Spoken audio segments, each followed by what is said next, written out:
I'm Sean B.W. Parker. I'm a writer, artist, musician, and living back in Sussex coast now. Today we're in Brighton. I used to live in Istanbul for 10 years, where I was a teacher of English and cultural studies, and a musician there as well, releasing 3 albums in a couple of bands. And here to catch up about the whole thing a few years later. In which years did you live in Istanbul? I was there from 2004 to 2014, 10 years. Went out there in the first place off the back of the Iraq war, and being curious as to all the propaganda in the press about bombs everywhere, I wanted to go and see what it felt like to live in a Muslim country. And I had a lot of Turkish friends too, who I went out to follow, who'd gone home. And I ended up staying there for years, by accident really, but also because I was happy there for a long time. Did you make many friends while you were there? Many fantastic friends. The members of the Sean Parker band at first, in the first 5 years, and then Scorpio Rising in the next 5. We're just surrounded by some brilliant musicians. Say specifically Fehmi Suda, the genius bass player in Sean Parker band, and Kemal Eren Olgaç, his replacement. So it's another really great bass player, and became great pals, both of them. We were big drinkers together, to be quite honest. I'm sure they won't mind me saying that. And we had some backing singers in both bands, in Scorpio Rising, Nazlı Şensoy and Emine, Renata, lots of great girls usually coming through that band. And the drummers too, there's many of these people, like 15 to 20 people. And Uygar Aydin definitely, and Hayrullah Cambuzoglu stick out in the memory as being just excellent and energetic fellas. And it has had a couple of guests on the later albums.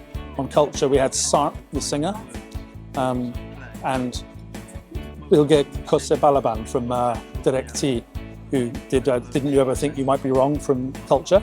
It was they're a really excellent grunge band at the time, and I'm sure they still are. And also Port Echo, we had a good relationship with in terms of, I loved their music, a great duo, the Pet Shop Boys of Istanbul, I called them at the time. So yeah, loads and loads of great friends. Over 10 years you're going to meet hundreds of people, and that's some of them.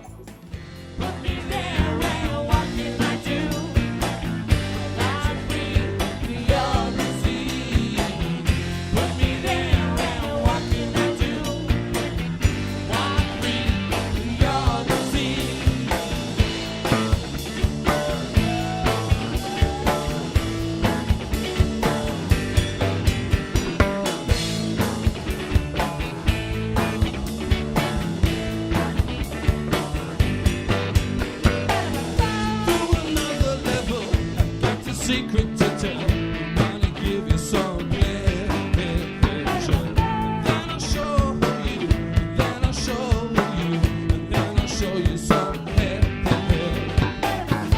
Good looks are sliding my way, got enough to deserve. It makes no sense to me, it makes no sense to me, this kind of activity. Tries it and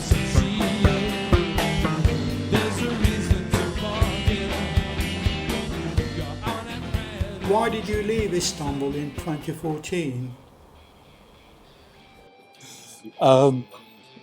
Because I had a fight with a neighbour of a friend, and I hadn't had any interactions with the police until that point. And then the police came to this fight, they called round because we were, loud. And they arrested all of us, and then they discovered that, can we see your passport, Mr. Parker? And then on that passport was the absence of a visa. So it's like, I think I might have subconsciously known it was time to come home, to be honest. And probably it worked out that that's what was going to happen. And a couple of days in the foreigner's office, which was 2 of the worst days of my life, at the end of my fun 10 years. It was like a payoff, punishment. And then onto an airplane and came home. How are you feeling? Objectified. Fine. Oh, are you really serious about this? About to go back to England, being deported for fair enough reasons. I feel emotional and 2 beers up after 4 days. Good. We're fine. I miss all my mates. We're all here. How about the future? Sound like I'm dying. It's the flight announcement. I don't know. We'll see what happens in London. I'm going to keep doing Istanbul Dogs things. All Istanbul things we'll keep doing. And I'm going to do it from London or from Chichester or from Brighton. Hands across the ocean, you know. Nothing changes, just the location. I know who my mates are. That's the most important thing in life. Istanbul's taught me friends, and I mean that. This is Nazlı. It's going. I'm so happy. Okay. I've been acting whole time. You know. Yeah. Partying ben.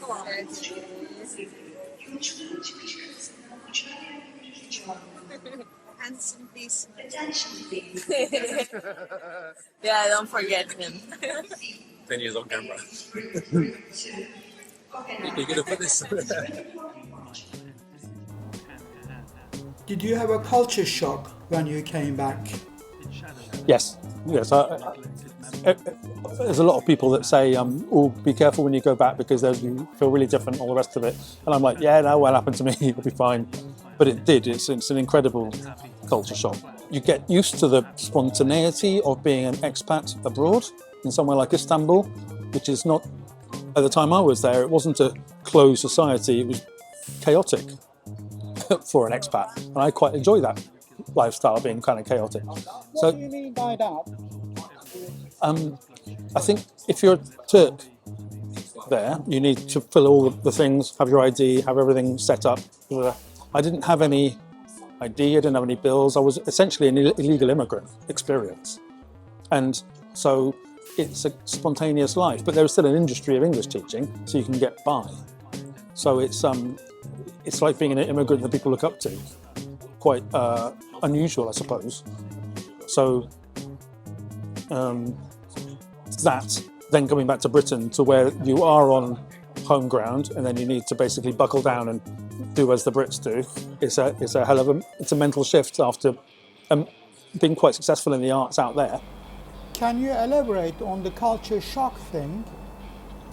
It's a cliche, and it's said that when you go back to your home country after a long time abroad, it's going to be tricky, everyone says. And then when you think about it for yourself, you're like, it won't be tricky for me, it was just tricky for them. But the reality is that it was tricky for me, despite being aware of the fact that it might be. And why? It's because your head and your cultural expectations have got used to the new things that you're around. So when you go back to the old one, you have two different cultural sets in your head, a bunch of a new language you've learned by accident, and the different ways in which people behave in a majority Muslim country, but an entire country with its own identity like Turkey, and back to another country with its own identity like Britain. And they're not the same. And whatever people want to say about things being the same, they're not. So when you spend a long time somewhere else, that's going to cause an accidental crisis, I suppose. And what's the bumpy landing again? Is that in Istanbul, I'd done a lot of work in becoming a known musician and done quite well with it. I was proud of it.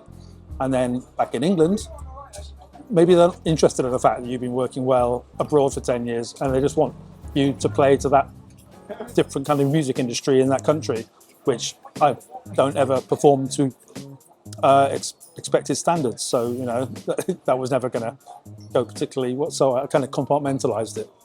So then you're back to a different kind of normal life here. But I can't be normal for very long, so.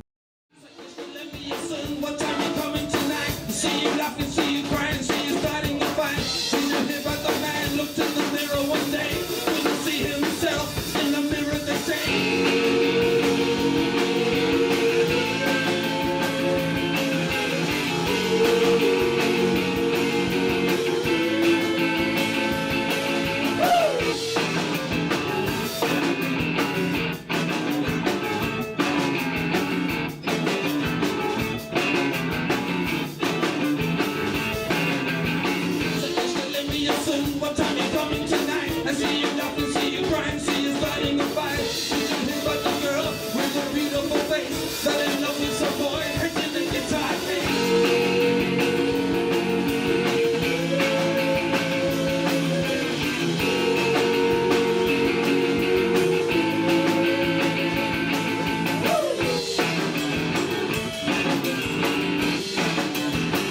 Were you happy during your time in Istanbul? Yeah, I'm always happy. I have a high baseline happiness. So wherever I am, I'm happy, which is a difficult term anyway. I wasn't settled. I was always sofa surfing, living at a girlfriend's flat, or in a flat which is only half my own. There was nothing settled about my 10 years, which is probably why I didn't stay there. But when you're off turf, as in off your own home country, I think it's possibly hard to stay. So, I mean, I wanted to test myself back in Britain, which is like this conservative way of thinking, I know, but it's how I felt about it by the end. So happy. As I say, I'm always happy, but I'm always doing the critical thinking as well. So I was critical thinking there, turning that into art, and critical thinking here and turning it into art. You mentioned that you've moved along the Sussex coast since coming back. Is there a specific reason for that? I keep getting kicked out of the towns I moved to. Well, slightly more complicated than that. So when I came back, I went to stay at my mum's house to try to recalibrate myself. Was there for 6 months or so. Then I went to Chichester, and which is near hers, and had a nice year there. But I got myself involved in a problematic relationship, I think is the most diplomatic way of saying it. And a year of that, after a year of that, that split up, went bad, and the town felt a little damaged to me. So it was like, go on to Bognor, where I had a friend, and who kind of helped me through that bumpy landing again.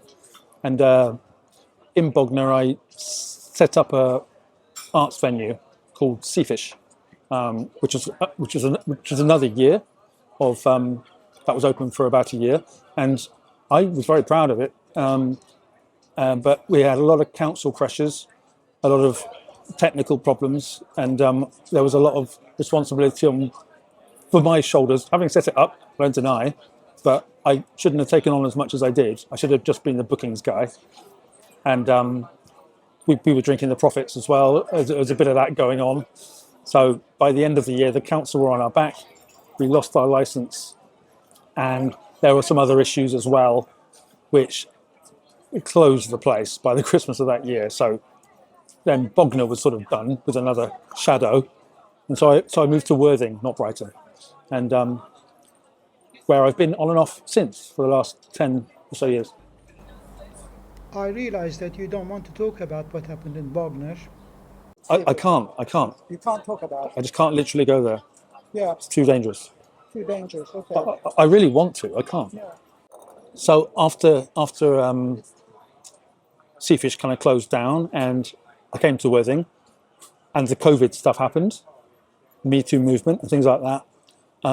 I started to work with Dr. Michael Norton of the Empowering the Innocent organisation at the University of Bristol, because I had an interest in justice reform, and so I started to use my writing skills for articles for his organisation. He's known as Dr. Miscarriages of Justice to some people. He's the leading academic expert on this. We became friends in about 2022, and I've been covering stories of miscarriage of justice with him since then, and also working on the Innocence Art Project, which is his observations of how people who've been through miscarriage of justice deal with the problems through art. Thus work with people like Ken Stringfellow, who's Me Too'd a few years ago, and characters like this, because it's very, very hot in the culture wars. Do you agree that Britain is increasingly becoming an authoritarian state? The culture tensions that I noticed in Istanbul, with a real tension in society that happens when you live in a big city like that, with the secularists versus the Islamification of what Tayyip Erdogan was doing. I felt that, and in the last couple of years, you really felt it with the Gezi riots and things. From my expat experience, my Turkish friends were protesting and all the rest of it. So right now the police are retreating back to Taksim Square, which was the historic centre of the riots and insurrection in the summer.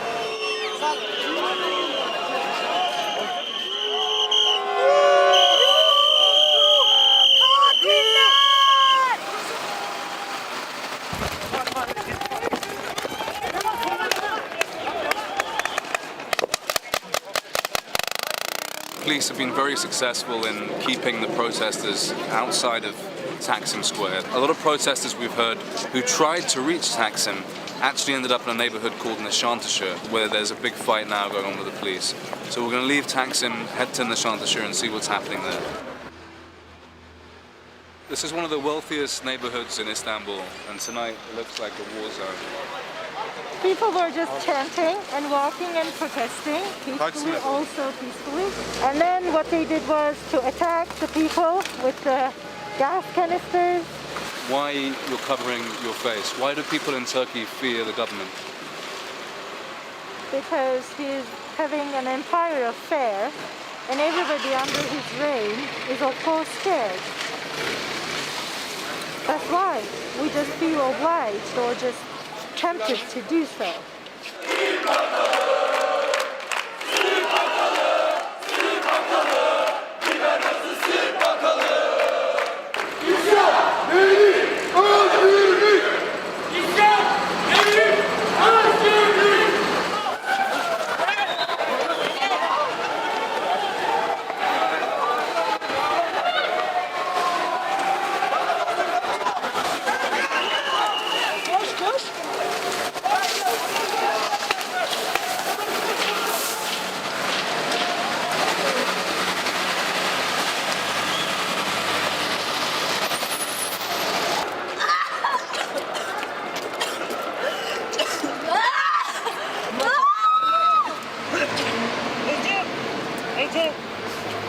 Çok kötü. Olacağız için doktora gittik ama şunu sıkmamız lazım.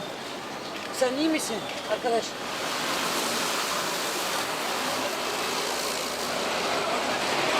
Bunu gözaltı yapıyoruz. Polise küfür etmekten gözaltı. Hayır abi kime Polise küfür etmekten Abi ne gözaltı. küfürü, eve gidiyoruz ya. Polise küfür etti. Abi evimize gidiyoruz Allah aşkına Ne ya. yaptın amına koyduk çocukları da. Abi kime ettim ya? Abi dur eve gidiyoruz ya. Evimize de mi gitmeyelim ya? Kelepçe git. Abi dur sen ya. Abi eve de mi gitmeyelim abi? Ya işten çıktık eve de mi gitmeyelim? Küfür ederek. Allah aşkına abi. Hadi Hüseyin Kamran. Hüseyin Kamran. Ya. Kopar şunu. Lan şunu gözaltı yap. Şunu gözaltı yap. Gözaltı yap ondan. Gözaltı yap ondan. Gözaltı yap şunu. Adama söyle gözaltı Gözaltı demem yap kolay. şunu. Aferin.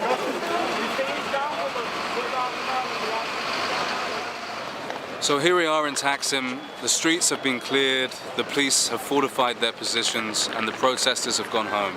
But the battle is far from over. This has easily been the angriest night we've seen in Istanbul since the Gezi Park protests last summer, and we have no idea what tomorrow may bring.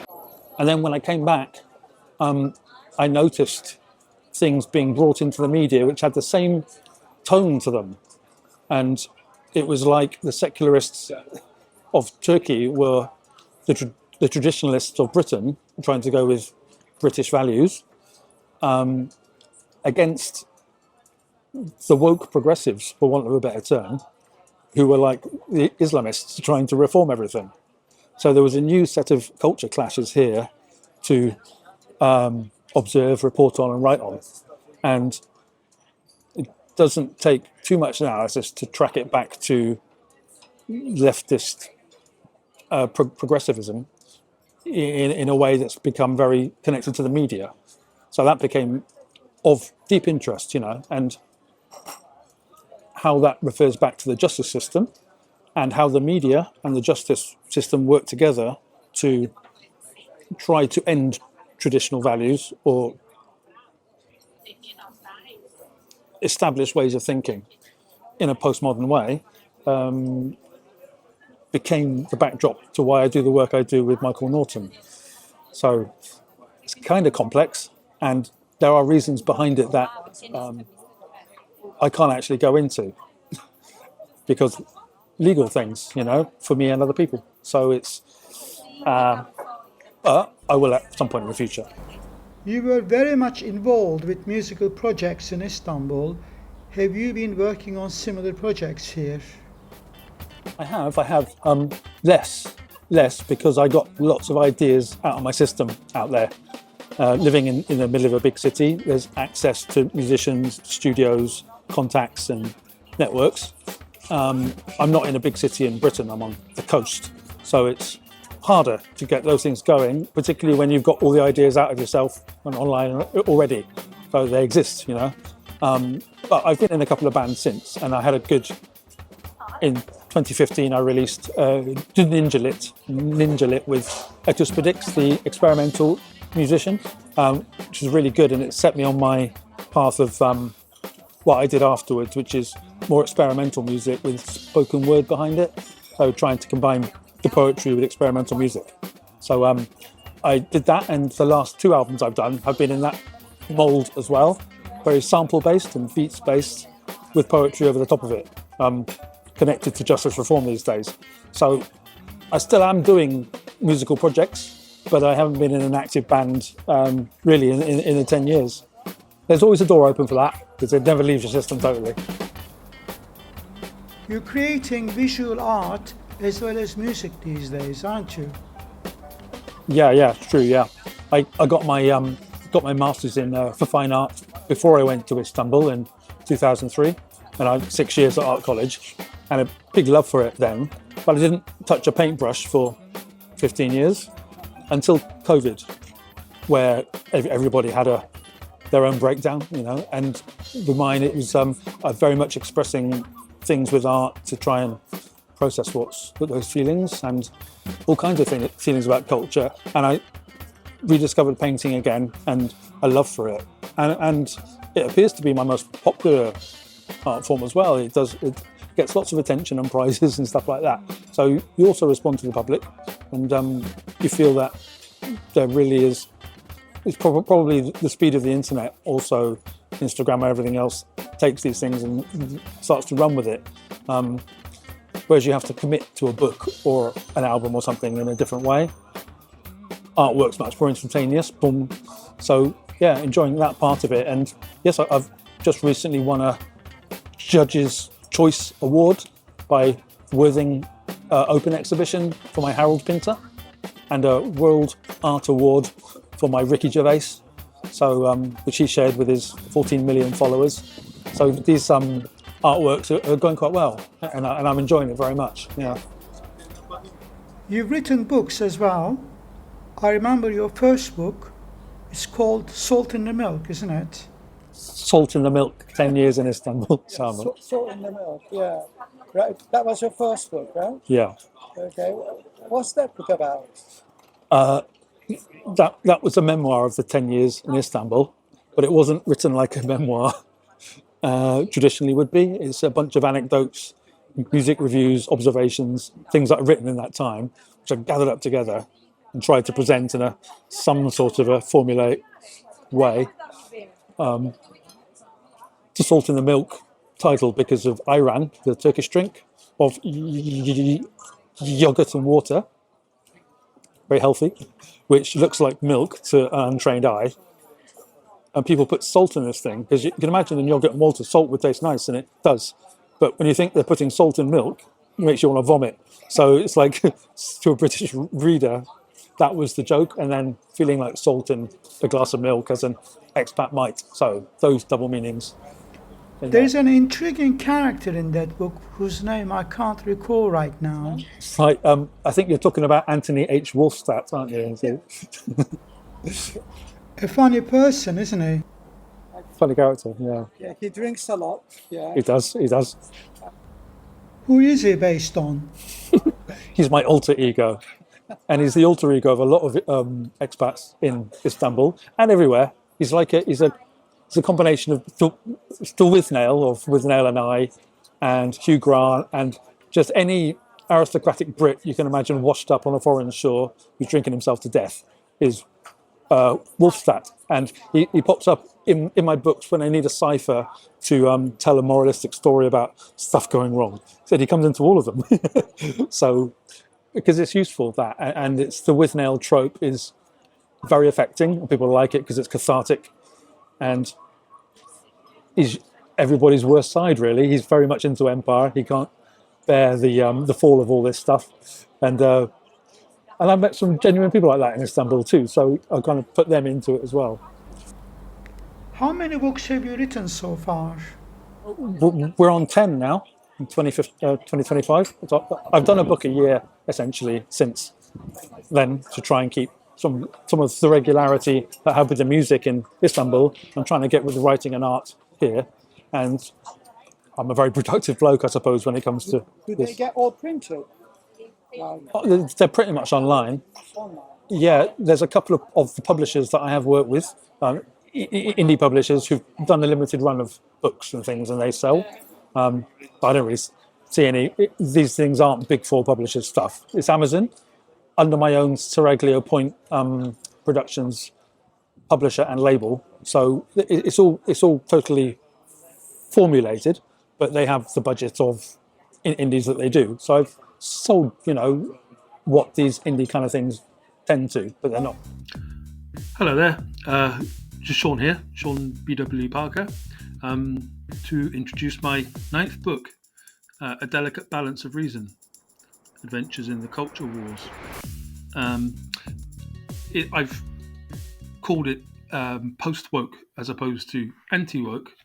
It's an addition to the woke literature out there, done by the likes of the great Joanna Williams and Andrew Doyle and Julie Burchill and others, who recognise there's something out there in culture which is interesting and worthy of comment on, at least. And it's not as critical as it could be, this book, but, well, it has everything in it. It just looks at what something is, rather than what people say about it, which is my thing, to look at the thing itself, rather than what everyone is saying about the thing, which is what the media does. So it's as much of a critique in the media as of the concept of progressivism or woke or ultra progressivism itself. On average, how many copies do you sell? We're in the thousands somewhere, but we're not in the hundreds of thousands. So, Do you make any money from your books? There's a stream of the royalties from Amazon that have been coming in for 10 years every month, but nothing like to buy my Elton John house in Hertfordshire, So I don't even think about that in terms of artistry anyway. You were also mugged in Istanbul, weren't you? I was, yeah. I had everything happen to me out there. How did that happen? I was living next to the British Embassy for my first couple of years there, and in Tarlabaşı, Omer Hayam Cidesi. And I had a little flat in this big pink building, and I would go back there after the pub, after gigs, after practices, late, sometimes drunk, mostly drunk. And this night was maybe 2 a.m, coming home from Taksim to the home, and I heard some footsteps behind me, and this hadn't happened much, but it's like, uh-oh, those footsteps are coming my way. And yep, and then I turned around slightly loose, so not as worried as I would be sober. And I'm like, and this kid with a knife shaking, looked really nervous with it. And he's like, phone, wallet. And I gave him my phone. I didn't have a wallet to give him, or I didn't give him my wallet. I just said no for the wallet. But he took my phone and disappeared off, and didn't get that knife too close to me. But that happened, and I didn't have any police to report it to. Didn't see the point in doing so. Some street kid did that and got my phone. What are your future plans? I'm enjoying the art part very much at the moment, and quite a name, I suppose, inside that. And I keep having different ideas for it. I am talking to a band about possibly being their singer, which might be quite interesting. But that's all very new. And I've got a couple of books ready to come out too on justice reform and a collection of poetry. And I'm still as creative as I always was. And I've got some ideas in the tank as well. So I work on new ideas, have old ideas to polish up, and do collaborations and catch up with old pals and stuff like that. So always optimistic, and just turned 50. Not that that means too much, but I'm 10 years older than I was when I left Istanbul, so but still alive. Thank you, Sean. Best of luck in the future. Kindness comes in many forms. Sometimes it may be what looks like opinions are just blind. Everyone's got one, it's just a point of view. Or it's not enough. Doesn't enough to breathe easy. Nobody lives life. Kindness comes.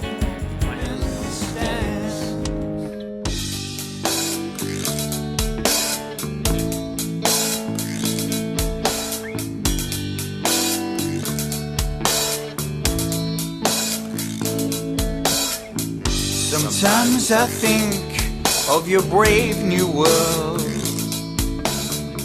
Sometimes I think of all we had. And then I had a drink. Sometimes I think of the world around me. Sometimes I think of your perfect skin. And then I write a song, waiting for that memory to fade. Makes all of the life compensate. I think I found my one true chance, and now everything is happenstance. Look and find our positive glow. If you remember, I don't know. Reflects affection.